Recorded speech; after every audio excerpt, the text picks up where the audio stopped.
Severe financial consequences. In this episode, I'm going to address children inheriting parents' property in the state of California are going to be impacted financially in a negative way. So stay with me. I'm going to share with you what is called Proposition 19 that replaced Proposition 13. I've had a lot of requests for a video on this topic, and because it's intricate, I'm going to be actually reading from actual law and what it means, and also attorneys' opinions. So get ready, because this may impact you unless you learn.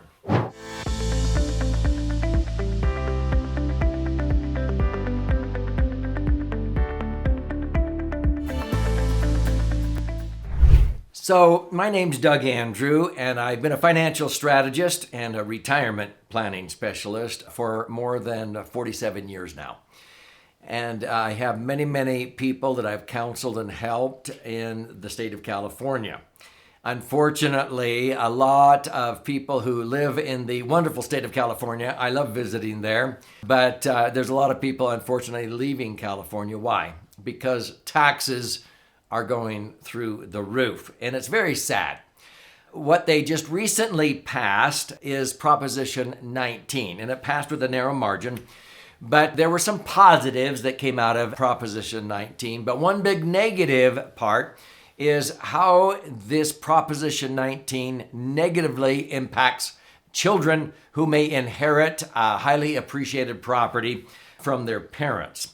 So I'm going to try to be as simple as possible, but I'm going to read some of this verbatim from lawyers, attorneys who have interpreted this, because Prop 19 basically replaced Proposition 13, which sort of gave property tax sort of grandfathering status to people who stayed in a home, that they didn't have to pay an increased property tax as long as they kept that property. And there were some rules where you could buy a property in close proximity and so forth and preserve that tax status from the original acquisition, okay?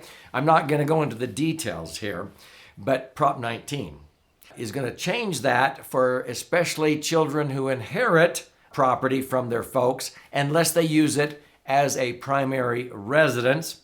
And sometimes children just don't want to live in the property, the rental property that is being left behind by their parents. So you better get ready. You're going to be taxed big time. So I'm going to be quoting from JP Supra website, and the authors are from a law firm called Best Krieger. It's called BPK Law. And they actually titled that children inheriting parents' property will be impacted financially. So here's their preface. They say newly passed Proposition 19 will have potentially severe financial consequences for children inheriting property from their parents. This was approved by California voters in the November 2020 election. And Prop 19 marks a landmark change to Prop 13, which I mentioned, which is the 1978 law that aimed to limit property taxes. So as you continue to read their report, they're saying that eligible homeowners may now transfer their tax basis anywhere within the state, so that maybe is a positive, to a property of greater value. Whereas previously homeowners were limited to transfers within certain counties and to homes of the same or lesser market value. So this is sort of a positive. But with every positive, the government giveth and the government taketh away, right? So Prop 19 increases the number of times that certain people may transfer their tax assessments. If a person is 55 years or older, and they maybe have severe disabilities or they lost a home in a natural disaster, the person may transfer their tax assessment up to 3 times now, up from just 1, which was under, I think, Prop 13. So the new law also requires market value reassessments for inherited properties that are not used as the heir's principal residence. So here's the bugaboo. if the heir, the children inherit this, if they don't use it as their primary residence, they're going to have to start paying big time in the newly assessed value. So for those property owners, age 55 and older, they will be able to blend the taxable value of their old home with the value of a new, more expensive home, which will result in a positive property tax savings for them. For example, if a senior couple sold their home, they say, with an assessed value of, let's say, $250,000, and they sell it for $2 million and bought a home for $3 million, the new home's assessed value would be $1.25 million, which is the $250,000 assessed value originally, okay, plus the $1 million increase in home value. That may look good, but unfortunately, many people will experience a negative impact from Prop 19 since it considerably limits the availability of the parent-child exclusion for purposes of real estate tax assessments, and the resulting property tax consequences is what this report is saying. So let me continue to quote from this. Prior to Prop 19's passage, parents could transfer a primary residence to children without any new fair market assessment, okay? It was sort of grandfathered there, regardless of how the children chose to use the real property. They didn't have to live in it, in other words. Effectively, this would allow children to avail themselves of the same property tax basis that their parents enjoyed. Additionally, any secondary property, such as a vacation home, rental property, or commercial property, could be transferred with up to $1 million of the assessed value being exempt from the increase in property taxes. Again, regardless of its use by the children. So what's changed here? Beginning February 16th. This is the year 2021. Children who inherit real property from their parents will have to factor in increased property taxes in their decision to keep or sell the property.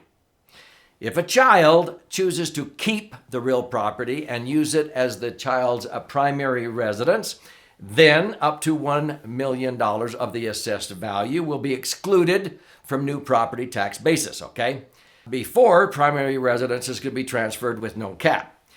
If the child chooses to keep the property, it says, as a second home, okay, a vacation home, or a rental property, anything other than the child's primary residence, there is no $1 million exclusion anymore, and the child will face a significant increase in property taxes. So the child is forced to make that decision. I've either got to move into this place, or else I'm going to have to bite the bullet and pay a huge increase. And this is sort of what the tax revenuers have come up with, because California is in deep yogurt as far as their spending. So let me just give you a final example. If parents purchased a rental property in 1940, and a lot of people I've met have done this, and they purchased it for $50,000. I knew a couple that purchased their home for about $230,000, and they sold it for $4.8 million less than 40 years later. Yep, this happens. So let's say the value of that rental property the parents bought in 1940 for 50 grand is more than $1 million when it is transferred to the child. After February 16th of 2021, and the date of this video is after that date, the parent's tax basis does not now pass to the child. The child will now have to pay property taxes based on the assessed fair market value, $1 million in this case, or more, because the government gets to choose how much it's worth based upon their calculations. That's going to significantly affect the child's decision now to keep it or to sell it. What I'm worried about is this Prop 19 also has California tax revenuers thinking about a value-added type tax, where if this doesn't bring in enough tax revenue, they want to charge you a tax every year on what they think that $1 million home in this example it has appreciated by, instead of waiting around until you sell it. Oh my heavens, they can't wait to get their piece of the action. So again, I appreciate the attorneys who authored this, and I've been quoting almost verbatim from this, but many people wanted me to post a YouTube video explaining sort of the simplistic approach to Prop 19 and what it means. It may help in some situations, but for children inheriting property, especially rental property, if you don't use it for a primary residence, get ready. You're going to be taxed big time over what maybe your parents paid in property tax. So what can you do?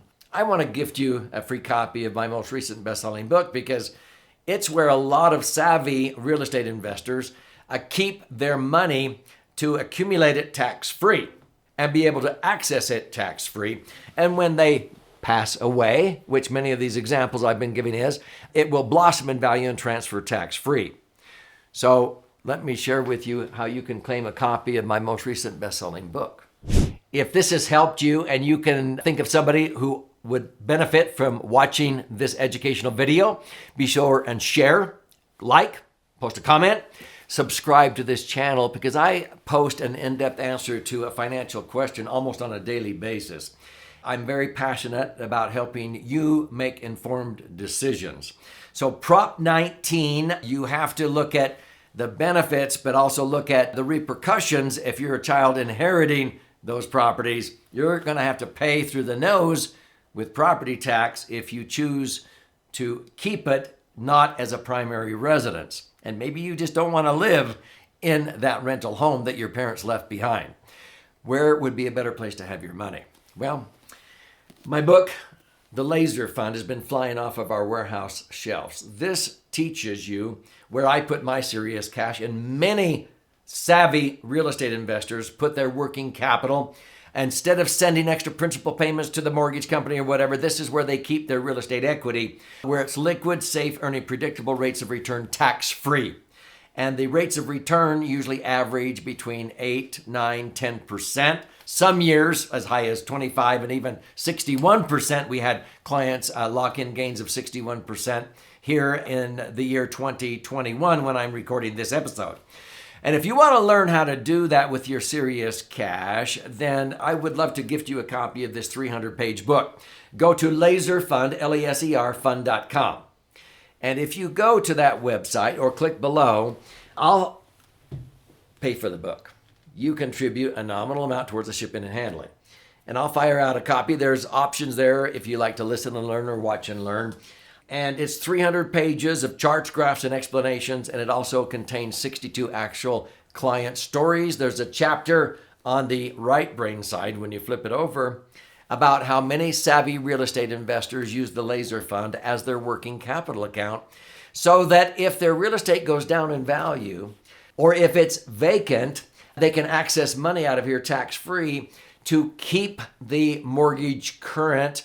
And usually they're earning a rate of return that's at least double the net cost of the mortgage at a 4.5%, 5% tax deductible rate. This is earning a 10% or higher compounded tax-free rate.